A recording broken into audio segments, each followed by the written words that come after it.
Caïn, malgré toute sa sincérité, toute son adoration, et sa religion, et sa conscience de Dieu, était encore dans les ténèbres d'une intelligence obscurcie. Son jugement le trompait entièrement. Ses idées étaient toutes fausses. Il était à côté de la vérité, et rien de ce qu'il offrit ne put s'élever au-dessus de l'autel. Dieu n'eut pas égard à l'offrande de Caïn. Les Juifs étaient dans la même position, et pour le prouver, les Juifs tuèrent, comme Caïn avait tué. Pour le prouver, mettons en question le culte de ceux qui adorent dans leur âme des gens religieux qui ne sont pas spirituels, et nous rencontrerons aussitôt de la colère. Ils ne pourront supporter la pensée d'être confrontés, interrogés ou touchés, quand un vrai adorateur, quant à celui qui adore en esprit et en vérité, on pourra lui dire ou lui faire ce que l'on voudra. On ne verra jamais s'éveiller en lui un esprit de meurtre ou de quelque chose de semblable.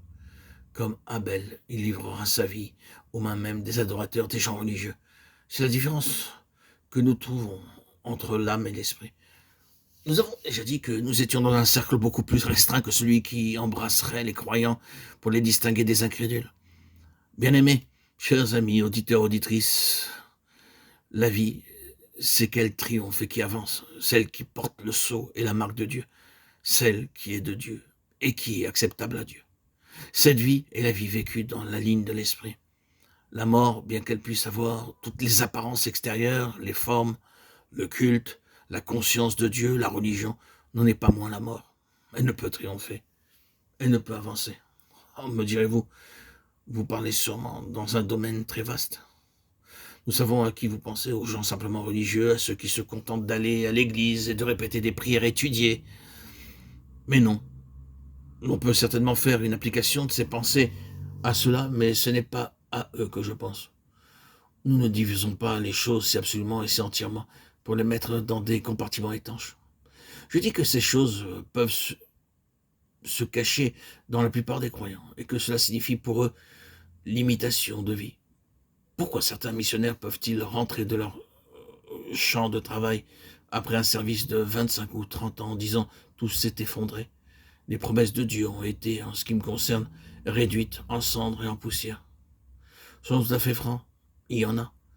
Nous en connaissons personnellement. Et pourquoi cela? Il peut arriver un moment où, à cause de l'irréalité des choses ou du manque de succès, parce qu'ils ne sont pas arrivés à la victoire et n'ont pas atteint le but de Dieu, beaucoup de ces enfants se trouvent à une impasse et se posent des questions, et des questions justifiables au sujet de la réalité des choses. Pourquoi? Nous laisserons de côté certaines choses. Nous connaissons la mélancolie, toutes ces choses qui peuvent venir jeter une ombre. Ce n'est pas de cela que nous parlons. Nous parlons de ce royaume où ce qui est spirituel ne s'est pas manifesté, où le sceau de Dieu n'a pas été donné, bien que l'on se soit beaucoup dépensé, que l'on se soit beaucoup donné, que l'on ait beaucoup travaillé. On ne voit réellement aucune vie spirituelle comme fruit de toute cette peine, l'absence de vie. Il est possible, bien aimé, que nous soyons sous la main de Dieu, qui nous châtie et nous discipline, que nous ne voyons aucun fruit à nos labeurs, aucun résultat à notre travail, que, en ce qui concerne nos sens, notre âme, tout cela soit caché, voilé, obscurci, alors que cependant la vie a agi en puissance de résurrection en nous, en même temps qu'à travers nous, et que les autres en reçoivent le bienfait, sans que nous le voyions ou le sentions. Cela, c'est une chose, mais ce n'est pas de cela que nous parlons. Nous parlons maintenant de l'absence de vie, là où les choses sont mortes spirituellement. Quelle en est la raison? La réponse, nous la trouvons en Caïn et Abel. L'explication est ici, dans la différence qui existe entre l'âme et l'esprit. L'âme n'est pas une chose mauvaise, mais ce n'est pas l'âme qui doit gouverner.